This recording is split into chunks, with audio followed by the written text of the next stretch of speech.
ഞാനൊരു പേര് പറയട്ടെ, രമേശ്. സതീഷ് അങ്ങനെയല്ലേ സനകരനോട് പറഞ്ഞത്? എങ്കിൽ സതീഷ്. മുഖ്യമന്ത്രി പദത്തിൽ വിട്ടുവീഴ്ചയില്ലെന്ന നിലപാടിൽ വി ഡി സതീശൻ ഉറച്ചു നിൽക്കുന്നു. പരിഗണിച്ചില്ലെങ്കിൽ ക്യാബിനറ്റിലേക്കില്ല എന്നതാണ് വി ഡി സതീശന്റെ നിലപാട്. എങ്കിലും ഞാൻ ഇറങ്ങാണ്. അയ്യോ പോകല്ലേ, നമുക്ക് ചർച്ച ചെയ്യാം. എന്റെ തീരുമാനത്തിൽ മാറ്റൂല.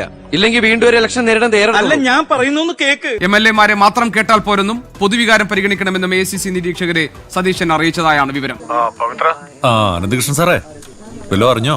നീ അല്ലടാ. ഇതെന്നാ സാറേ പറയുന്നത്?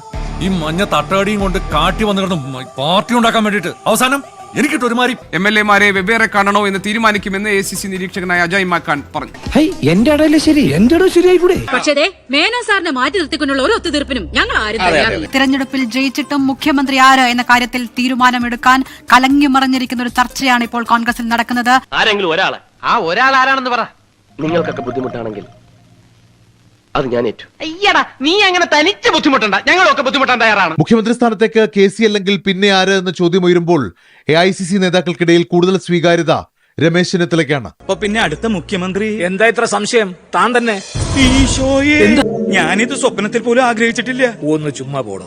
രമേശ് ചെന്നിത്തല മുഖ്യമന്ത്രിയാവാൻ പ്രത്യേക പൂജ, ദിവസപൂജയും ഗുരുതി പുഷ്പാഞ്ജലിയും ഒറ്റ ശർക്കര നിവേദ്യവുമാണ് നടത്തിയത്. തൃച്ചമ്പടി അമ്പലത്തിൽ എന്നും കാലത്ത് സാറ് തൊഴാൻ പോകുന്നത് ഞാൻ കാണാറുണ്ട്. താനിതെങ്ങനെ കണ്ടു? ഞാനൊരു രഹസ്യമായിട്ട് തൊഴാൻ പോകാറുണ്ട്. നന്ദിപുലം കിഴക്കേ കുമരഞ്ചിറ ഭഗവതി ക്ഷേത്രത്തിലായിരുന്നു പൂജ. NTC തൃശൂർ ജില്ലാ വൈസ് പ്രസിഡന്റ് KN നാരായണനാണ് പൂജ നടത്തിയത്. ഞാൻ ചെയ്തുകൊണ്ട് പറയല്ല, പൂജ ഗംഭീരായി. കഴിഞ്ഞ വർഷം KC വേണുഗോപാൽ ദില്ലിയിൽ പറഞ്ഞത് സ്ഥാനത്തിനായി കടിപിടി കൂടാൻ താനില്ലെന്നും ആ രീതിയിൽ തന്നെ ചിത്രീകരിക്കരുതെന്നും അന്ന് KC വേണുഗോപാൽ പറഞ്ഞിരുന്നു. ആര് പറഞ്ഞു? എപ്പോ പറഞ്ഞു? ഞാൻ പറഞ്ഞിട്ടില്ല. 2026 തെരഞ്ഞെടുപ്പ് വരുമ്പോൾ കോൺഗ്രസ് അധികാരത്തിലെത്തിയാൽ അതിന് നേതൃത്വം നൽകേണ്ടത് എല്ലാവരും അംഗീകരിക്കുന്ന, എല്ലാവർക്കും അപ്രോച്ചബിളായ ഒരു നേതാവായിരിക്കണം. അത് 100% ഞാൻ ഉറപ്പ് തരുന്നു.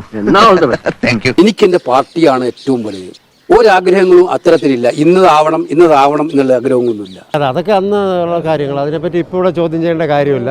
അതൊക്കെ അന്ന് കഴിഞ്ഞു പോയ സംഭവം, അത് വിടുക. ഇപ്പൊ വേറെ വല്ലതും ഉണ്ടോ ചോദിക്കുക? മനസ്സ് ആളൊഴിഞ്ഞ പൂരപ്പുറം പോലായി പോയി. അല്പസമയം മുൻപാണ് ഏതാണ്ട് 100 കണക്കിന് കോൺഗ്രസ് പ്രവർത്തകരുണ്ട്. വി ഡി സതീശൻ അനുകൂലികളാണ്. അവർ വലിയ മുദ്രാവാക്യം വിളികളുമായി രംഗത്തിറങ്ങിയിരിക്കുന്ന പട നയിച്ചവർ, മുന്നിൽ നിന്ന് പട നയിച്ച എന്നാണ് ആ മുദ്രാവാക്യം. ഞാനുണ്ട് എന്റെ കൂടെ, ഈ ഡെവലപ്മെന്റിന്റെ ആളാണ്. ഇവന്മാരാര് വന്നാലും ഒരു ഒലക്കെ ഉണ്ടാക്കാൻ പോകുന്നില്ല എന്ന് ഞാൻ പണ്ടേ കണ്ടത്. ആഭ്യന്തരം വിട്ടൊരു കാലിരിക്കില്ല. മുഖ്യമന്ത്രി ചർച്ച തുടരുന്നതിനിടെ ഇന്ന് MLA-മാരുടെ പിന്തുണ രേഖപ്പെടുത്തിയ പട്ടികയുടെ ഒരു ഭാഗം പുറത്തു വന്നു. മേലാൽ ഇങ്ങനൊന്നും ചെയ്യില്ല. 5-6 അബദ്ധമൊക്കെ എല്ലാവർക്കും പറ്റേ. അങ്ങേയറ്റം രഹസ്യ സ്വഭാവം സൂക്ഷിക്കേണ്ട ഈ വിവരമാണ് വാർത്താ ചിത്രമായി പുറത്തു വന്നത്. കൈവിട്ടുപോയി. അതല്ലല്ലോ ഇവിടുത്തെ പ്രശ്നം. ഒരു കട്ടിലുള്ളൂ. തിങ്കൾ ബുധൻ വെള്ളി ഞാൻ, ചൊവ്വ വ്യാഴം ശനി നീ. അപ്പൊ ഞായറാഴ്ച നമ്മള് ടോസ് ഇടും. ഇന്നെന്ത് ദിവസം? ഇന്ന് തിങ്കളാഴ്ച. ഇനി ഞാൻ കിടക്കും.